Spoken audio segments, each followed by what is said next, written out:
Good morning, everyone. Welcome to my class, grade 5 and grade 6 students, and welcome to multi-grade classes. So, our topic for today is all about science. So, for grade 5, your topic is all about reproductive system, and for the grade 6, it's all about digestive system. Okay, so by the way, I'm Arvin S. Ventura, your teacher for today. And so before we continue, I would like to invite you to all of you to stand for the prayer. Dear Father, Son, the Holy Spirit, Amen. Dear Lord and Father of all, thank you for today. Thank you for the way in which you provide us, for the protection and love. We thank you. Help us to focus our heart and mind now on what we teach about learn inspired us by your Holy Spirit. We listen and write. Guide us by your internal light as we discover more about the world around us. We ask all this in the name of Jesus. Amen. In the Father, Son, the Holy Spirit. Amen. Again, class, good morning. Okay, so you may now take your seat, and before we continue, I would like to check your attendance. Is there anyone absent for the grade 5? Okay, here it none. So, for the grade 6, okay, so we have one absent to Mr. De La Cruz. Okay, so let us all continue. Again, welcome to all of you to my multi-grade classes, grade 5 and grade 6. So, for our objective for grade 5, after 50 minutes of the discussion, the pupils should be able to describe the function on the part of the reproductive system. Number 2, accomplish the task that they give and the activity. And number 3, explain how the human reproductive system function with 90% of accuracy. Did you get it? Okay, so for the grade 6, your objective is after 50 minutes of discussion, the student should be able to, number 1, describe and identify how the major of the human body or the digestive system work together. Number 2, students should be able to accomplish the task and activity. And number 3, explain how the digestive system parts work together with 90% of proficiency. Okay, so did you get it? Okay. Again, so for our topic is science, and it's all about digestive and reproductive system. So here it none. Let's proceed to our activity before we start the discussions. Or your activity is all about drawing. Ayan. In this instruction, using the pencil or using the picture presented, draw the reproductive system according to what your gender is. This is for the grade 5 only, and for the grade 6 this is your instruction. Using the picture presented, student will draw the human digestive system with no levels. So both grade 5 and grade 6, draw the picture presented. For the grade 5 is the reproductive system according to what gender you is. Okay, and for the grade 6, draw the digestive system. Okay, so you have 5 minutes to draw the picture. So this is the picture.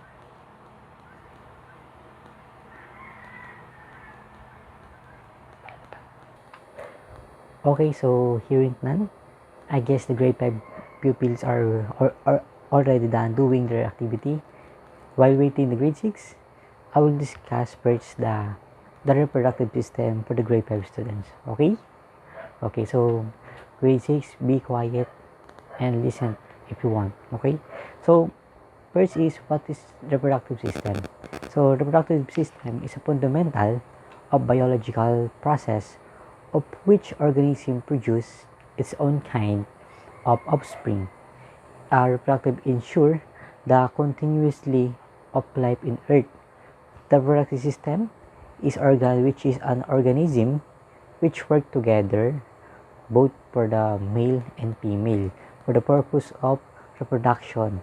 There are two forms of reproduction, which is the sexual reproduction and sexual reproduction. Now, let's first tackle the female reproductive system. So, in human, the female reproductive system is immature in birth or at birth and develop the maturity at puberty. So, the reproductive system also release the hormones required for the development of secondary sexual characteristic in female during this time of puberty and the period, like this growth of hair or body hair while widening our hips and developing the breasts for the female.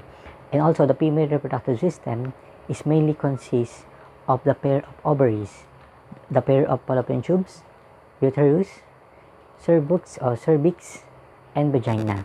Each organ has a specific function.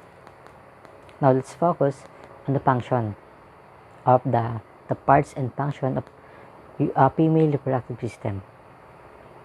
The first is ovary.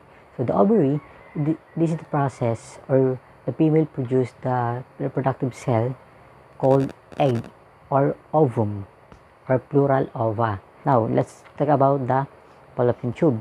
So this is a narrow tube that connected to the ovaries and uterus. So this is fallopian tube. Okay, so the egg travel down through one of the fallopian tubes after ovulation.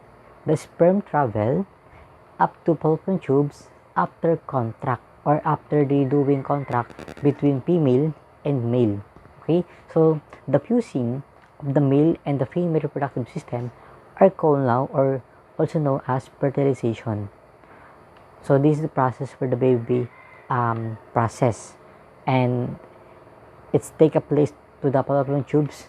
Okay, so the fertilization result in the formation of foams or fused cells called zygote. So the zygote produce the embryo. So the embryo is a part of the female reproductive system where the baby process to grow.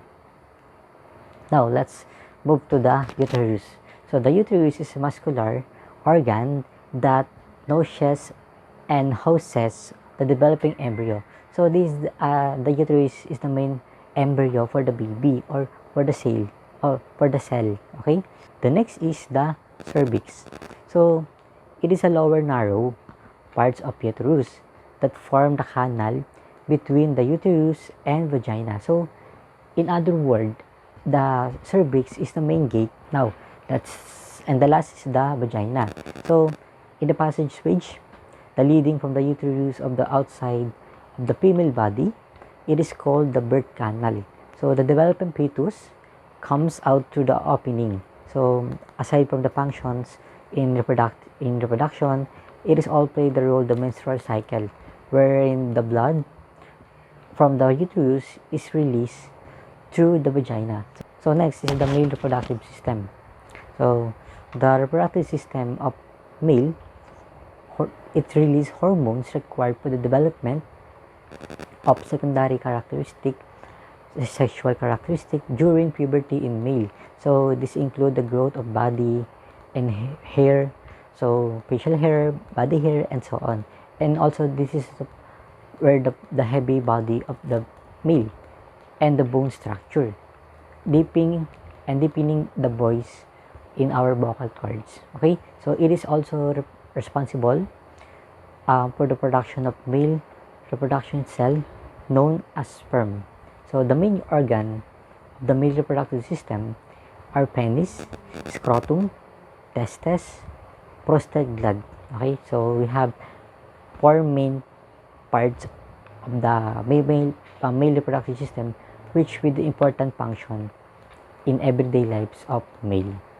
Now let's proceed for the parts and function of male reproductive system. So the first is the testicle or testes. So what is the testes? They are homologous to the female ovaries. So they are the male sex gland that produce the male reproductive system, which called sperm cell. The male have two testicles of similar size. So they also produce the hormones testosterone for the development of the secondary sexual characteristic in boys. So the testicle is the tubule, okay? So which is produce the sperm cell or cell for the female. The next one is the scrotum. So the scrotum, this is the skin, this is cartilage which is hold the testicle. So they protect the testes by maintaining the temperature at 35 degrees Celsius. So which is ideal for the producing the sperm, which is to continues to produce a sperm cell or sperm for fertilization for the female. Okay, so this is 2 or 3 degrees Celsius low than the body temperature, which is the 37 degrees Celsius. Now let's proceed to the penis. So the penis is a male organ which used for the purpose of urination and sexual reproduction. Sperm float, it is an organism or organic fluid called semen or semen. So that is explained into the female vagina through the penis during contract. So this process called ejaculation. Okay, and the next one is the prostate gland. So this is a gland responsible for the production of semen or semen. So the muscles of the prostate gland, which is the aid, is in charge. Do you have a question about the reproductive system, grade 5? Okay, hear it none. So now let's proceed for the grade 6. I think we are done. So grade 5, while I'm discussing this for the grade 6, please watch the video. Okay, so this video is to know more about the reproductive system of female in male and male reproductive system, on how the function and how the parts function it and work together. Okay, so now, okay, let's grade 6, let's proceed for the digestive system. Okay, so the digestive system is a human body comprised of a group of the organs, so which is decomposed of different organs which are in our body, from mouth to anal. Okay, so anal or anus, in other words, yung puwet natin. Okay, so it's work together to convert food into energy for our body. So the human digestive system and nutritious involved intake for good or for food by the organism and utilization. Okay, so for energy, so they divide the energy from our body parts, from brain, muscles, and blood. So this is a vital process which help living being to obtain their energy from various sources. So the sources of our energy, which is the food and water that we eat and drink. These are two parts together will help the digestive process. So ancestry organs are organs, right? So which is particulate or participate by digestive process of food to our body, but are not actually parts of GTI or GIT. So they stimulate the digestive release central enzyme that help. Now let's proceed for the parts and function of the human digestive system. The first is our mouth. So the mouth is, so the food start into journey or its journey from our mouth or the oval cavity.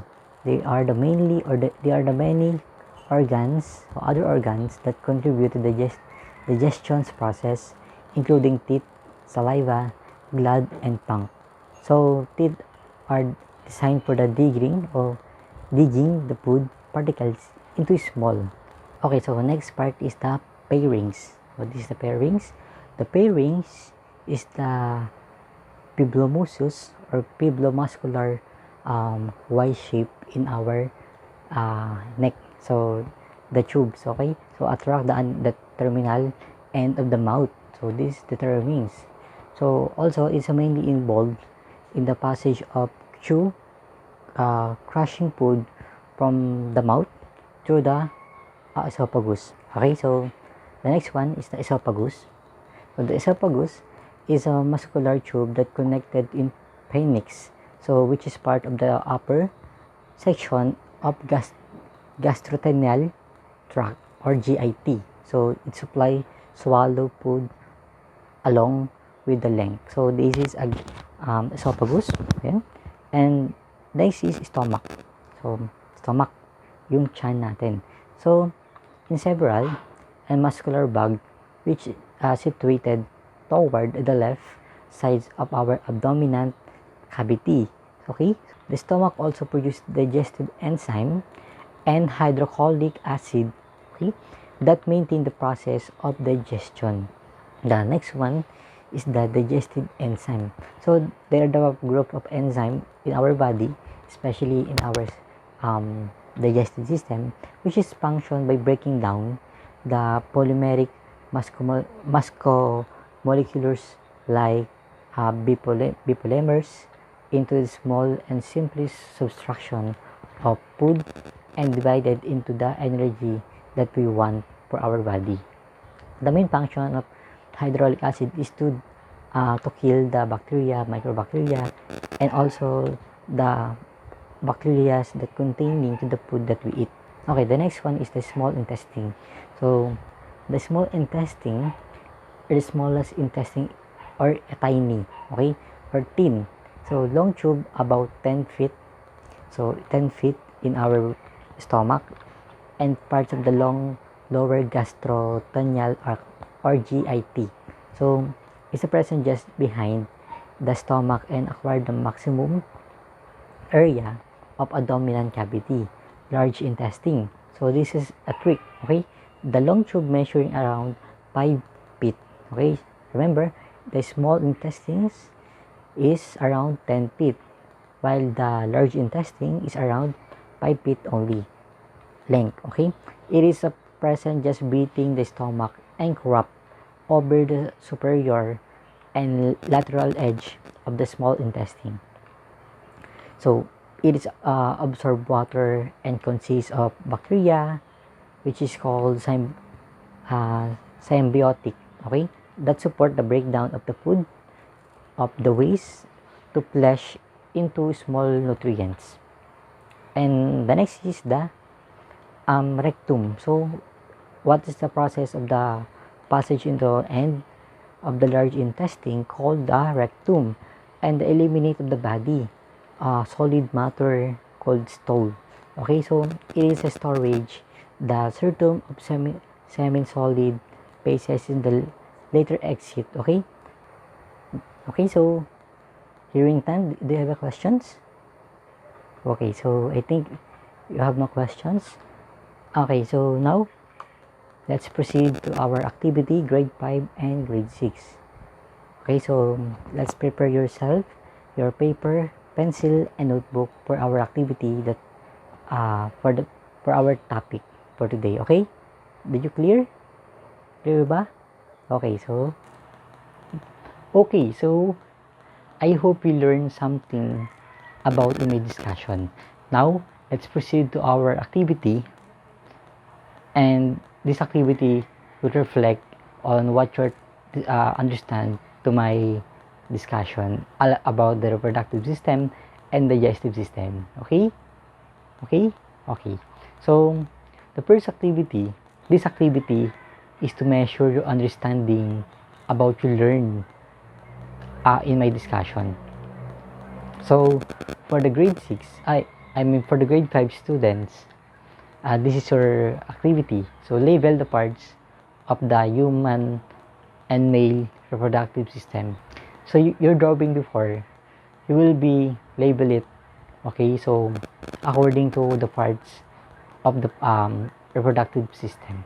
And for grade 6, and so sabi, in the answer the word or search and look at the parts of the digestive system in the random letters.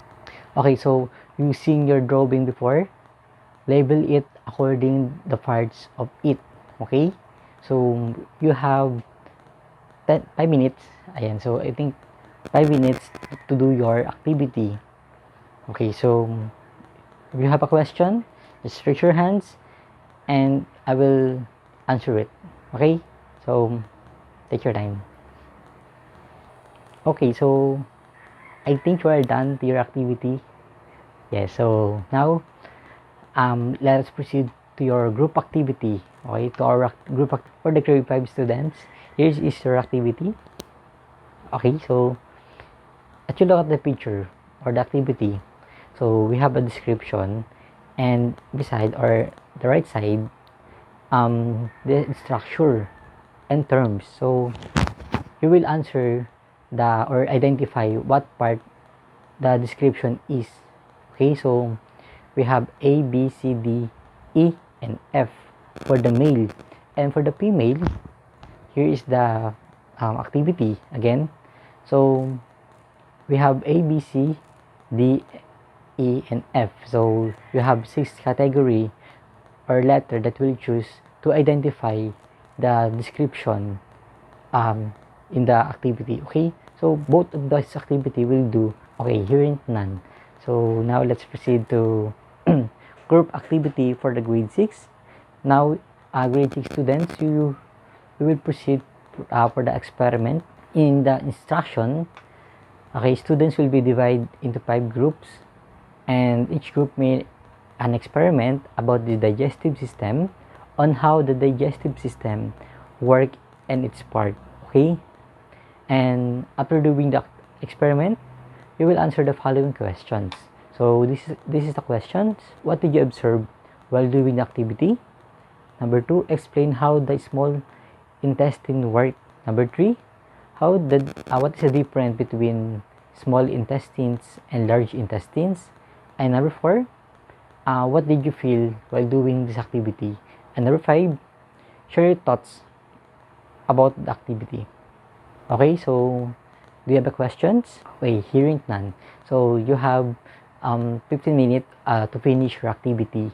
And after you finish activity, you will go back to your proper seats silently. Okay, so your timer starts now. So I think all of you are done doing the activity. Now let's proceed to your presentation of your report and answer. Now, so grade 5 will be first to present your answer by a group, and followed by the grade 6 with your experiment. So we'll show you your experiment in the class and show answer the questions or the following questions that given.